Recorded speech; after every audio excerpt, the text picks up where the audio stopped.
সেবা তেমন ভালোবাসে, আমি মোটামুটি ভালো আছি। তো আমরা এখন রাজাজিনগরের যে কলেজ হোস্টেলটা আছে ওইখানে থাকি। দেখো ওইখানে শ্রী মারুতি হোটেল একটা আছে, আর ওইদিকে একটা শপিং মল আছে। আর এটা হলো রাজাজিনগরের 2nd ব্লক রুট, এখানে প্রচুর গাড়ি ঘোড়া চলে। আর আমরা থাকি এদিকে KNM কমপ্লেক্স স্কোয়ার যে একটা বিল্ডিং আছে, এই বিল্ডিংটার মধ্যে আমরা থাকি। এটা অ্যাকচুয়ালি একটা সময় পিজি আসছিল, এটারে এখন কলেজ হোস্টেল কইরা দিছে। আর এখন যাইতাছি তোমরা কলেজ হোস্টেলটা দেখানো লেগা আস্তে আস্তে উঠতেছি। অ্যাকচুয়ালি আমরা টিকিট বুকিং হয়ে গেছে গা, তো গতকালকের মধ্যে আমাদের কলেজও কমপ্লিট হয়ে গেছে গা। তো এখন বাড়িতে যাবো, কালকে ছুটি আছে, মানে কালকে থেকে ছুটিটা লইছে, তো 18 তারিখ থেকে। তো আমরা আজকে রাত্রে বারোমো, তো তার আগে তোমরা একটু দেখাই দিতেছে আমরা হোস্টেলে ভালো করে। রয়েছে অনুপমা কলেজ হোস্টেল, দেখতেছে 18 cross road 2nd block Rajajinagar Bengaluru, ঠিক আছে। আর এদিকে থাকে আমরা রেজিস্টার, আমরা যারা বাইরে টাইরে যাই এদিকে থাকে। আর এটা হচ্ছে গ্রাউন্ড ফ্লোর, নিচে রেখে আসি, এখন আমরা 1st ফ্লোরে আছি। তো 1st ফ্লোরে এখানে হচ্ছে আমরা, এটা হচ্ছে ওয়ার্ডেনের রুম, এদিকে সিসিটিভি ফুটেজ আছে। আর এ হচ্ছে পুরো বারান্দাটা, আমরা রুমটা তোমরা আগে দেখেছি, এখন দেখানোর ইচ্ছা নেই, খুবই বাজে অবস্থা। 102 নম্বরে আমরা থাকি, এই দেখো রুমের কি অবস্থা। আর এদিকে আছে আমরা 2nd ব্লক, এদিকে আমরা একটা রুম, আর আমরা অন্য মেম্বারটি থাকে। এটাতে একটা সার থাকতো, এখন নাই, পুরো অন্ধকার, লাইট অফ। আর এদিকে নতুন নতুন বিল্ডিং হইয়া যা একটা অবস্থা। এদিকে আরও কিছু রুম আছে। এসে সাপোকেশনে প্রচণ্ড পরিমাণ প্রবলেম হয় এই জায়গাটি, লাগে নতুন বিল্ডিং হয়ে যাও না এই জায়গাটি দিয়া, বাতাস টাতাস আলু টালু কিচ্ছু আয় না ঠিক করে। চলো উপরের রুম দিয়েও দেখামো তোমরা রে। আমি 2nd ফ্লোরে যাইতেছি, 2nd ফ্লোরটা তোমরা একটু ভালো করে দেখামো। অ্যাকচুয়ালি আমার এটা মেমোরি হিসাবে রাখানোরও ইচ্ছা। আর এদিকে বাইরের গ্রাউন্ডটা দেখতেছি, গ্রাউন্ড বলে ভিউটা দেখতেছো নি, অন্য বিল্ডিং দিয়ে দেখো এখান থেকে কেমন লাগতেছে। ঠিক যেহেতু কিছুদিন পরে হোস্টেলের সাইডে যাইতেছি গা একবারে, বাট অক্ষণ যাইতেছি পারমানেন্টলি যাইতেছি না, অক্ষণ যাইতেছি জাস্ট স্টাডি ভ্যাকেশনে বাড়ির মধ্যে। আর এটা ফ্রেন্ডেরও বিয়ে আছে, সে কারণে বাড়িতে যাইতেছি, পরে আবার ফাইনাল এক্সাম দিতে আইতে হইব। এদিকে দেখো আরও রুম আছে, এদিকে বেশিরভাগ থাকে নার্সিং স্টুডেন্ট, তো তোমরা ঠিকঠাক ভালোভাবে দেখাইতে পারতেছি না, প্রচুর রুম আছে। এদিকে রুম দি নতুন বিল্ডিং উঠছে, আর এদিক থেকে একটু সুন্দর ভিউ দেখা যাইতেছে।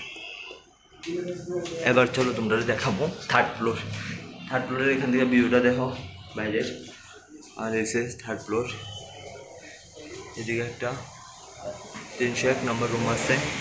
তারপরে এদিকে আরও কিছু রুম আছে, একটার মধ্যে নতুন স্টুডেন্ট আছে কিছু, আর এটার মধ্যে প্রসেনজিৎ একলা থাকে দেখো ঘুমাইতেছে এর মধ্যে। আর এদিকে আরও রুম আছে। আর এই হচ্ছে উপরের ভিউটা, আকাশটা কিন্তু খুবই সুন্দর লাগতেছে। আর অপর বাড়িতে দেখো কাপড় টাপড় ধুয়া দিয়া দেখছে, আর তার লোক মাঝে মাঝে কিন্তু ঝগড়া হয় সীমানার হইয়া। হোস্টেল স্টুডেন্টেরও একটু বদমাইশ এলাকা। এবার তোমরা 4th ফ্লোরটা দেখাবো, বাট 4th ফ্লোরে কিচ্ছু নাই, ছাদ দেখবা শুধু। এই দেখো ছাদে থেকে পুরা বেঙ্গালুরু শহরের ভিউটা কেমন লাগতেছে। সবচেয়ে আমার কিন্তু এই জায়গাটা ভালো লাগে। আর ওই দিকে দূরে কিন্তু মেট্রো চলাচল করে, ঠিক আছে।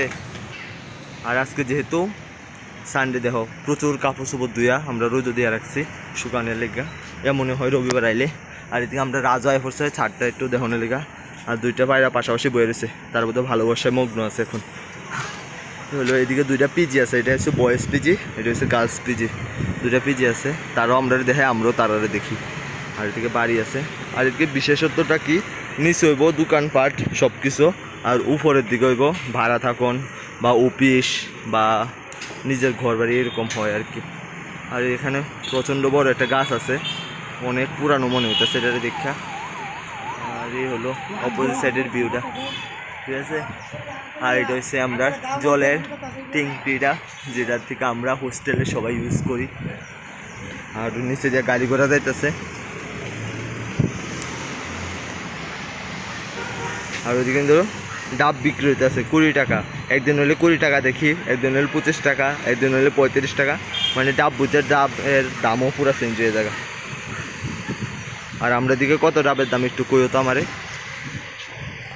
এই টেবিলটি যেটি দেখতেছো এটি স্টিল দিয়ে বানানো হয়েছে আর এটির মধ্যে আমরা বইয়া বইয়া খাই স্টিল না সরি স্টিল বা টিন কিছু একটা হইব এটির মধ্যে আমরা রাত্রেবেলা বইয়া অনেক সময় খাই আর বেশিরভাগ ওই রুমের মধ্যে খাই এদিকে ভাত দেওয়া হয় আবার রাতের বেলা ভাত এদিকেও দেওয়া হয় আর এইদিকে হয়েছে রুমের মধ্যে তো আলাদা আলাদা বেসিং ওয়াশরুম আছে তারপরও এখানেও সবাই স্নান টান করে আবার অনেকের অসুবিধা হইলে আবার থালা বাসন টাসন ধুই এদিকে একটা বেসিংও আছে আর এইটা হয়েছে আমরা আঙ্কেলের রুম দেখো আমরা আঙ্কেলের রুম এদিকে হচ্ছে আমরা যে পিউরিফাই ওয়াটারটা খাই এখানে ওয়াটারের ট্যাঙ্কিটা সব হয় এখান থেকে নিয়ে বাট প্রবলেম হয়ে যায় অনেক সময় জলের দেখো এতটুকু জল থাকে অনেক সময় 5-6টা বোতল ফুরাইলে জলটা শেষ হয়ে যায় ওয়েট করতে হয় দেখো এদিকে লেখা আছে welcome to kitchen room please enter without shoes please take out your footwear আর ওয়াটার টাইমিং হয়েছে 8 AM to 10 PM before 8 AM and after 10 PM please don't come we want open the gate thank you এমন কিছু একটা লেখা আছে কেউ একজন typing করে লিখছে আর এটা হচ্ছে আঙ্কেলের বেড এখানে থাকে আর এই দেখতেছো চেয়ার টেবিল এটি আমরা ইউজ করি ভাত টাত খাওয়ানোর সময় আর প্রচুর পরিমাণে মেটেরিয়ালস আছে এখানে পড়া কারণ প্রচুর স্টুডেন্ট জায়গা তো পড়া যখন জায়গা তখন তারা পালায় রেখে দেয় সে কারণে আঙ্কেলের রুম থেকে বাইরের দৃশ্য তো ঠিক আছে ভিডিওটি এখানে শেষ করতেছি তোমরা সবাই ভালো থেকো সুস্থ থেকো টাটা বাই বাই আমি যাইতেছি বানিয়েছি